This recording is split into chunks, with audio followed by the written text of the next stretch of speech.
Hi வணக்கம். இன்னைக்கு ஈக்கன் Powell கறி தான் வைக்க போறேன். ஈக்கன் பவலை நல்லா சுத்தம் பண்ணிட்டு அது கூட உப்பு மஞ்சத்தூள் கலந்து நல்லா மொறுமொறுன்னு பொரிச்சு எடுத்துக்கணும்.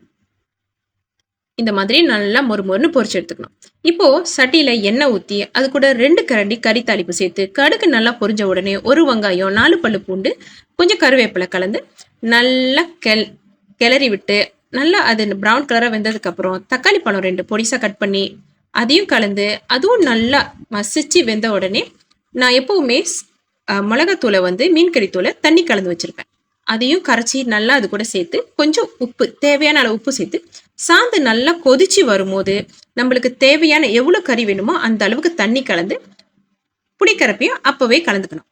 ஒன்றா கலந்து நல்லா கொதிச்சு வரும்போது அதெல்லாம் டுகெதராக மிக்ஸ் பண்ணி நல்லா கொதிச்சு வரும்போது நம்ம மொறுன்னு பொரிச்சு வச்சிருக்க மீனையும் அது உள்ள போட வேண்டியதான்.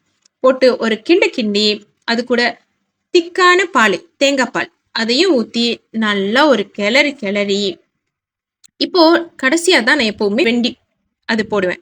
வெண்டி ஏன் கடைசியா போடுறேன்னா அப்பதான் சோறு சாப்பிடும் போது அந்த வெண்டியை சேர்த்து சாப்பிடும் போது நறுக்குன்னு ஒரு தன்மை இருக்கும். சூப்பரா இருக்குங்க. அப்படி செஞ்சு சாப்பிட்டா நான் எப்பவுமே வெண்டியை லாஸ்டா தான் போடுவேன்.